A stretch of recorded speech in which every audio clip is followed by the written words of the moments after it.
Hello বন্ধুরা, welcome to YouTube channel. তো আজকে আমরা সলভ করবো ক্লাস 9-এর ভৌত বিজ্ঞান, অর্থাৎ সাতরা প্রকাশনের যে তোমাদের নিউ আপডেটের বইটা আছে, অর্থাৎ মাইতিবেরা সাতরা বই। তো এই বইটার আজকে আমরা 4 নম্বর চ্যাপ্টার, অর্থাৎ পদার্থ পরমাণুর গঠন, পদার্থের ভৌত ও রাসায়নিক ধর্মসমূহ, যে চ্যাপ্টারটা আছে সেই চ্যাপ্টারটার আজকে আমরা 4.5, অর্থাৎ মিশ্রণের উপাদানের পৃথককরণ। তো এই অধ্যায়ের আজকে আমরা অনুশীলনী 1 মার্কস, 2 মার্কস এবং 3 মার্কসের টোটাল কোশ্চেন উত্তরগুলো সলভ করে নেব। কারণ এর আগে আমরা 4.1, 4.2 এবং 4.3 ও 4.5 এর টোটাল কোশ্চেন উত্তরগুলো সলভ করে নিয়েছিলাম, অর্থাৎ 1 মার্কস, 2 মার্কস এবং 3 মার্কসের টোটাল কোশ্চেন সলভ করে নিয়েছিলাম। তো যারা দেখোনি তারা প্লে লিস্টটিকে দেখে নিতে পারো। তো আজকে আমরা করব 4.5। আর দাদার চ্যানেলে যারা নতুন এসেছো তারা অবশ্যই চ্যানেলটিকে সাবস্ক্রাইব করে নিও। আর তোমরা যে সুন্দর সুন্দর কমেন্টগুলো করেছিলে তার জন্য তোমাদের অসংখ্য ধন্যবাদ। তো এইভাবে সুন্দর সুন্দর কমেন্টগুলো করতে থাকো, তাহলে আমি বুঝতে পারবো যে তোমাদের কী ধরনের ভিডিও দরকার বা কী ধরনের ভিডিও করলে তোমাদের সুবিধা হয়। তো সেই অনুযায়ী আমি ভিডিও বানানোর চেষ্টা করব। তো চলো শুরু করি। তো দেখো 4 নম্বর চ্যাপ্টার, অর্থাৎ পদার্থ পরমাণুর গঠন, পদার্থের ভৌত ও রাসায়নিক ধর্মসমূহ। এই চ্যাপ্টারে আজকে আমরা 4.5, অর্থাৎ তো 4.5 অর্থাৎ মিশ্রণের উপাদানের পৃথককরণ। তো এই অধ্যায়ের আজকে আমরা অনুশীলনী 1 মার্কস, 2 মার্কস, 3 মার্কসের টোটাল কোশ্চেন উত্তরগুলো সলভ করে নেব। তো এর আগে আমরা সলভ করেছিলাম 4.1, 4.2 এবং 4.3-র টোটাল কোশ্চেন উত্তর। তো যারা দেখোনি তার প্লেলিস্টটিকে দেখে নিতে পারো। তো আজকে আমরা করব 4.5, অর্থাৎ মিশ্রণের উপাদানের পৃথককরণ। তো চলো শুরু করি। তো এবার আমরা সলভ করব 126 পেজের কি এক দাগ থেকে, তাই তো? বহু বিকল্প ভিত্তিক প্রশ্নাবলী, যাকে সংক্ষেপে বলা হয় এমসিকিউ। দেখো এক দাগের কোশ্চেনটি কি আছে, চিনি ও জলের দ্রবণ থেকে চিনি ও জল পৃথক করা হয়। উত্তর হচ্ছে সি দাগ, পতন পদ্ধতিতে। নেক্সট, অর্থাৎ 2 দাগের কোশ্চেন বলছে মিথানল ও জলের মিশ্রণ থেকে মিথানল ও জল পৃথক করা হয়। উত্তর হচ্ছে বি দাগ, আংশিক পাতন পদ্ধতিতে। ঠিক আছে, নেক্সট চলে আসবো 3 দাগের কোশ্চেন। দেখো কেরোসিন ও জলের মিশ্রণ পৃথক করা হয়। উত্তর হচ্ছে সি দাগ, সেপারেটরি ফানেলের সাহায্যে। নেক্সট চলে আসবো 4 দাগ, কি বলছে, পেট্রোলিয়ামের আংশিক পাতনে কত উষ্ণতায় এলপিজি গ্যাস উৎপন্ন হয়। উত্তর হচ্ছে বি দাগ, 30°C নিচে। নেক্সট চলে আসবো আমরা কি 2, অর্থাৎ অতি সংক্ষিপ্ত উত্তরভিত্তিক প্রশ্নাবলী, যাকে সংক্ষেপে বলা হয় ভিএসিকিউ, অর্থাৎ এখানে প্রতিটি প্রশ্নের মান হচ্ছে 1। দেখো প্রথমে আমরা শুরু করবো হচ্ছে শূন্যস্থান পূরণ করো থেকে। দেখো এক দাগের কোশ্চেন কি বলছে, নদীর জল থেকে বিশুদ্ধ জল পেতে ড্যাশ পদ্ধতি প্রয়োগ করা হয়। উত্তর হচ্ছে পরিস্রাবন। নেক্সট চলে আসবো 2 দাগ, কি দেওয়া আছে, লবণের জলীয় দ্রবণ থেকে লবণ ও জল পৃথক করা হয় ড্যাশ পদ্ধতিতে। উত্তর হচ্ছে পাতন। নেক্সট চলে আসবো 3 দাগের কোশ্চেন, মিথানলের স্ফুটনাঙ্ক ড্যাশ। উত্তর হচ্ছে 64.5°C। নেক্সট চলে আসবো 4 দাগের কোশ্চেন, সর্বোচ্চ উষ্ণতায় পেট্রোলিয়ামের পাতিত অংশটি হলো ড্যাশ। উত্তর হচ্ছে প্যারাফিন মোম। ঠিক আছে, এবার আমরা চলে আসবো, এবারে দেখো সত্য না মিথ্যা লেখো।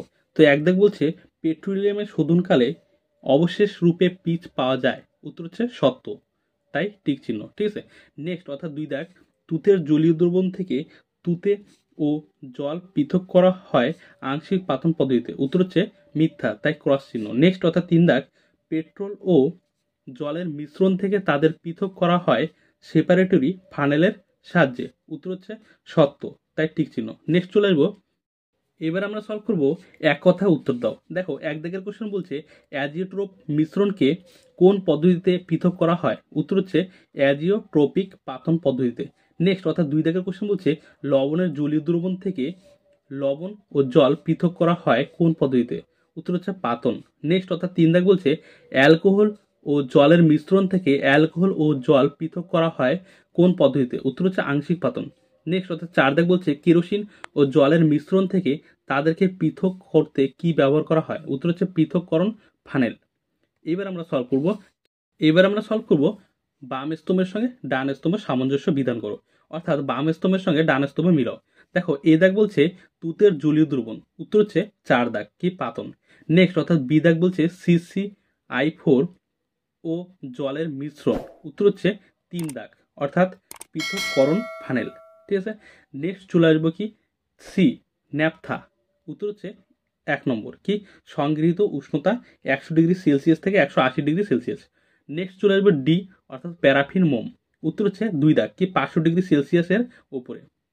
এবার আমরা সলভ করব, আমাদের এই পর্যন্ত সলভ হয়ে গেছে, অর্থাৎ আমরা এখন সলভ করলাম হচ্ছে এমসিকিউ আর হচ্ছে অতি সংক্ষিপ্ত উত্তরভিত্তিক প্রশ্নাবলী। আর তার সঙ্গে সলভ করলাম হচ্ছে বাম স্তম্ভের সঙ্গে ডান স্তম্ভ সামঞ্জস্য বিধান করো বা বাম স্তম্ভের সঙ্গে ডান স্তম্ভ মিলাও।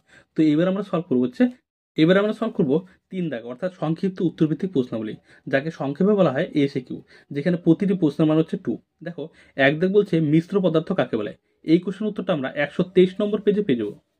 দেখো কোশ্চেনটা ছিল মিশ্র পদার্থ কাকে বলে, তো তোমাদের উত্তরটা এইখান থেকে এইটুকু লিখতে হবে, এইখান থেকে এইটুকু লিখলেই উত্তর কমপ্লিট। এবার দেখো 2 দাগের কোশ্চেন কি বলছে, পাতন কাকে বলে। এই কোশ্চেন উত্তরটা আমরা 123 নম্বর পেজে পেয়ে যাবো।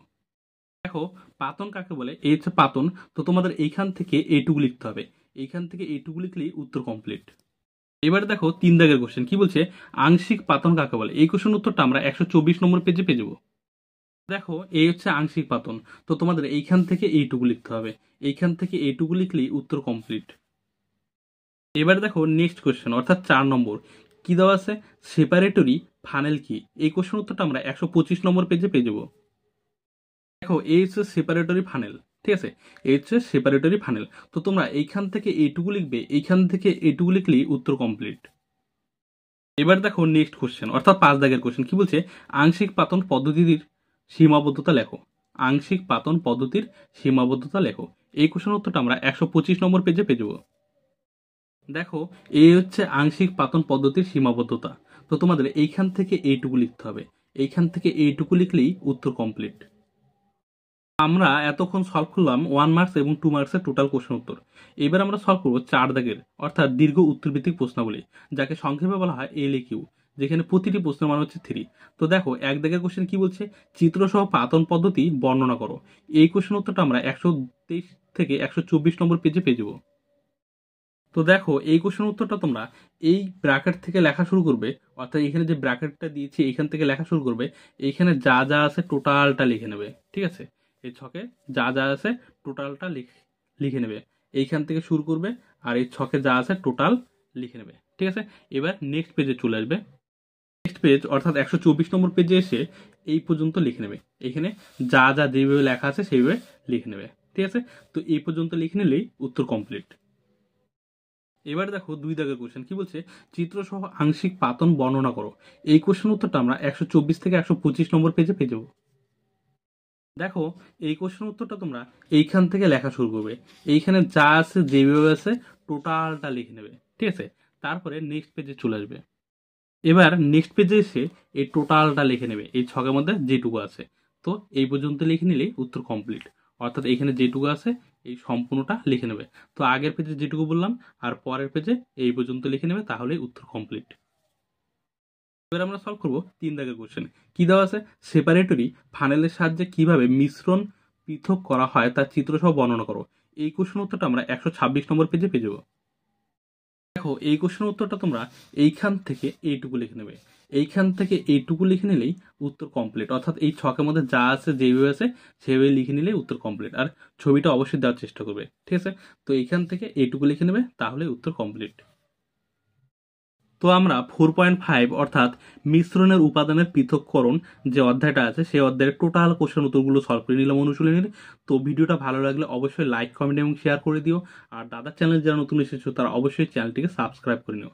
আর তোমরা যেভাবে সুন্দর সুন্দর কমেন্টগুলো করেছিলে তার জন্য তোমাদের অসংখ্য ধন্যবাদ। এইভাবে সুন্দর সুন্দর কমেন্টগুলো করতে থাকো, তাহলে আমি বুঝতে পারবো যে তোমাদের কী ধরনের ভিডিও দরকার বা কী ধরনের ভিডিও করলে তোমাদের সুবিধা হয়, তো সেই অনুযায়ী ভিডিও বানানোর চেষ্টা করব। তো আজকে এই পর্যন্তই, দেখা হচ্ছে আমাদের নেক্সট ভিডিওতে। Thank you.